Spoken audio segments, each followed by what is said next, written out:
I didn't think he could hear me. That's what I keep coming back to.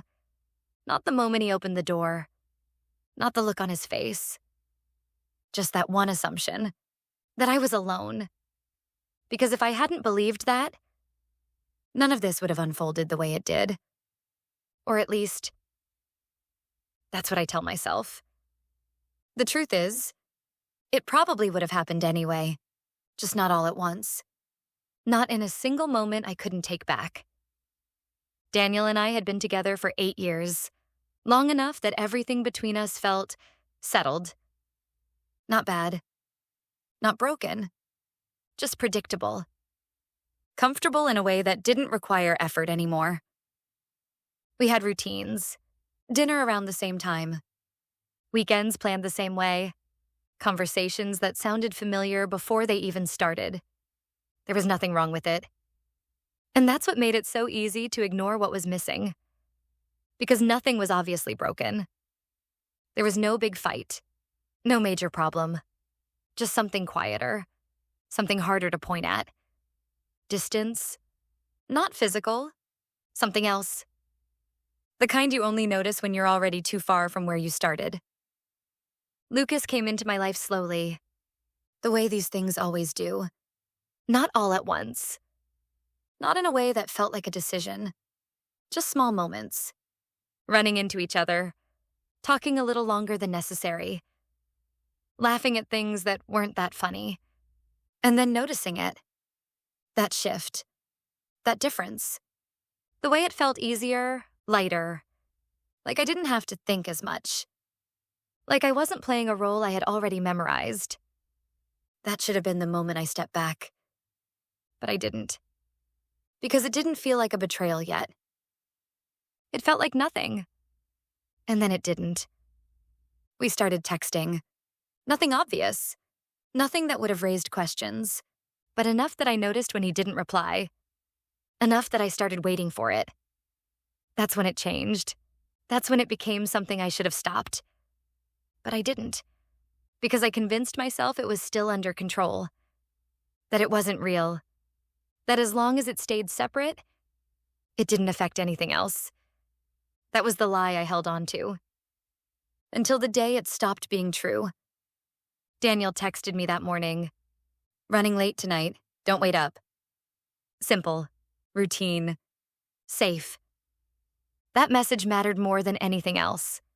Because it created space, and I had started to rely on that space. That was the problem. I had built something that depended on him not being there. And that day, I used it. I told Lucas he could come over. Something I hadn't done often. Something I told myself I wouldn't make a habit of. Because my house was supposed to be the line, the one place that stayed untouched. But lines move, slowly at first, and then all at once. Lucas arrived just after 6. We stayed toward the back of the house. The bedroom. Door mostly closed, lights dim, everything contained. Or so I thought. We talked, at first. Normal things. Work, random stories. Things that didn't matter. Things that made it feel harmless. And then it shifted, the way it always did. From something casual to something I couldn't pretend wasn't real anymore. Time passed faster than I expected. It always did when I was with him. That was part of the problem. I stopped paying attention to it. Stopped checking it. Stopped thinking about what came next. And that's when I got careless. I laughed. Not quietly. Not carefully. Just naturally. The way I used to. The way I didn't anymore. And that sound carried. Further than I realized. Further than it should have. Lucas stopped mid-sentence. "Did you hear that?" he asked. I frowned. Hear what? Because I hadn't. Not yet. But then I did. A sound from the front of the house. Subtle, but familiar. The door. Closing. My stomach dropped instantly. Because I knew that sound. Better than anything else. Daniel. He's not supposed to be home, I said. But even as I said it, I knew it didn't matter. Because he was. And we weren't supposed to overlap. Not like this. Maybe it's nothing, Lucas said.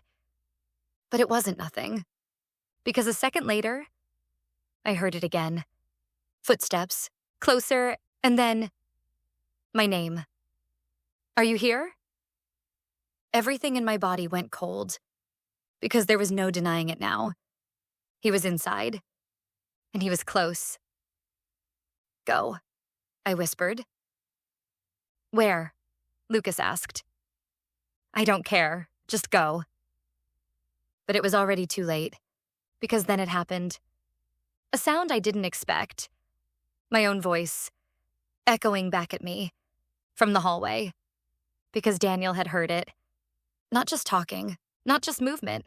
Me, laughing, comfortable, not alone. Who's here? He asked, right outside the door, and everything stopped. Because there was no version of this where I could fix it.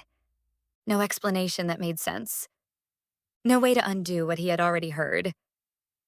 The door opened slowly, and Daniel stepped in. His eyes moved instantly. From me to Lucas, and then back again. And I saw it. Not shock, not confusion, recognition. Like something he hadn't wanted to believe had just been confirmed. I heard you, he said. Calm. Too calm. My throat tightened. I can explain, I said. But the words felt empty, pointless.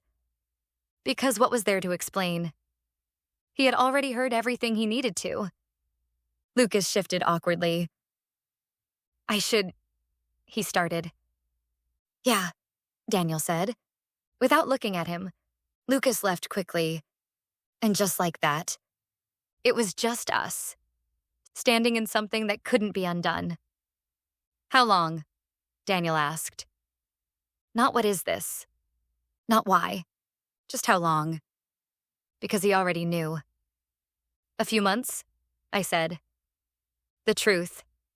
Because lying now would have been worse. Daniel nodded slowly, like he expected it. Like this wasn't a shock. Just confirmation. I heard you laughing, he said. And something about that broke me. Because it wasn't about what I did. It was about how it sounded. Easy. Natural. Like I wasn't doing anything wrong. I didn't think you'd be home, I said. And the moment I said it, I knew. That was it. That was the thing that ended everything. Because it wasn't an apology. It wasn't regret. It was just timing. Daniel shook his head. That's not the problem, he said. And his voice changed for the first time. Not louder, just heavier. The problem is you built something that only works if I'm not here. Silence. Because he was right. And there was no way to argue with that. I don't think I can come back from this, he said. And this time, it landed. Fully. Completely. That night, he didn't leave. I did. Because he asked me to. And for the first time, I didn't try to change his mind. The days after were quiet. Too quiet.